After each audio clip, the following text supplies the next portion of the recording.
Hello dear friends, this is Bahri Maseli and I am here to tell you this story. This story is about a girl who is the princess. And the name of the story is Sleeping Beauty, which is my favorite story. If you like this story, you can share with your friends and also you can subscribe to my YouTube channel in order to learn more English. So, listen to the story. In a faraway land, long ago lived King Stephen and his fair queen. One day a daughter was born, and they called her Aurora. They named her after the dawn, for she filled their lives with sunshine. From near and far, the people came, bringing their gifts to celebrate the royal birth. The most honored guests were the three good fairies, Fauna, Flora, and Merryweather. Each could give the child a single gift. Flora blessed the child with beauty. Fauna gave the gift of song that she might sing like a nightingale. Little Merryweather was about to give her gift when suddenly there was a roar of thunder and a gust of wind. A blinding flash of light filled the great hall, and before them stood the evil Maleficent. Well, King Stephen, I was quite upset at not receiving an invitation. I too have a gift to bestow on the child. The princess shall indeed grow in grace and beauty, but before the sun sets on her 16th birthday, she shall prick her finger on the spindle of a spinning wheel and die. Oh no!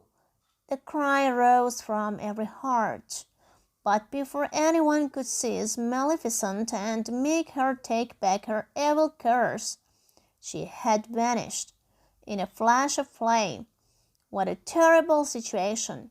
But there was hope. Merryweather still had her gift to give. Your Majesties, I cannot undo this wicked curse, but I can help. Merryweather waved her magic wand over the cradle. Sweet princess, if all this should come to pass, not in death, but just in sleep, the faithful prophecy you will keep, and from this slumber you shall awake, when true love's kiss the spell shall break. But King Stephen was still fearful for his daughter's life. This does not take away the evil threat. We must take action. Let every spindle and spinning wheel in the country be burned. That night the countryside was aglow with the light of burning spinning wheels.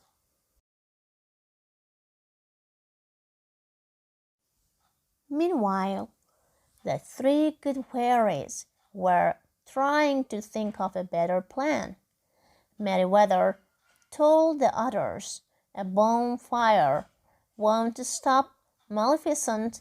There must be some way we can protect Aurora from that wicked old witch. I know. Let us raise the princess in a secret hiding place. We will keep her safe until her 16th birthday. Sadly, the king and queen agreed. Disguised as simple peasant women, the three good fairies took the young princess to a tiny cottage deep in the woods. They called her Barrier Rose instead of Aurora. and never told her she was a princess. So, for 16 years, the whereabouts of Aurora remained a mystery.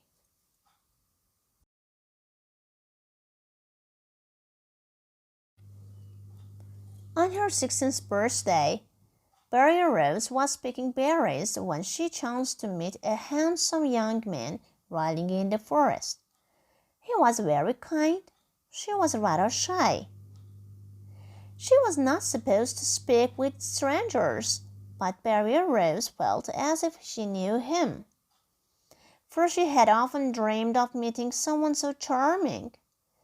She asked him to come to the cottage that evening and meet her family. Then Berry Rose rushed home to tell Flora, Fauna, and Merryweather her happy news. She was falling in love.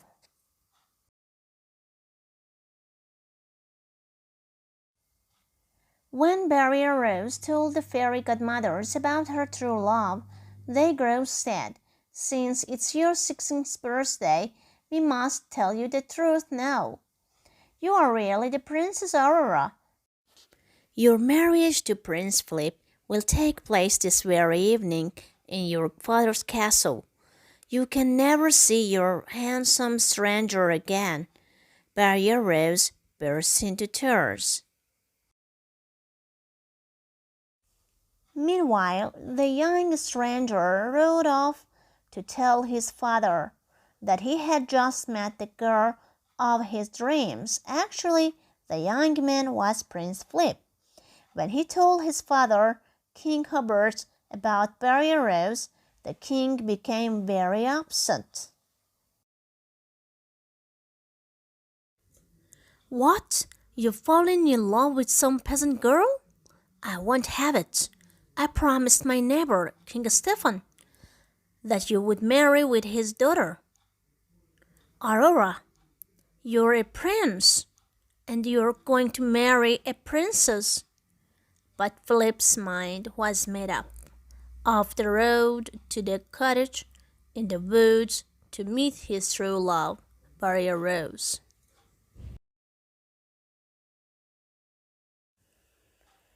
But she was not there. The three good fairies had carefully escorted her to King Stephen's castle. The poor princess should have been happy, but all she could think of was her lost love.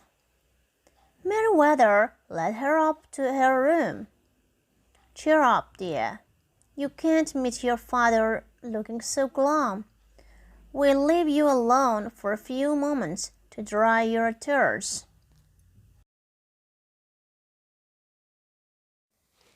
While the good fairies waited outside, a mysterious voice began calling to the sad princess. Aurora, Aurora! In a trance, she followed the haunting sound of a winding stairway to the top of the tower. Off in the distance, Merryweather heard the evil chant.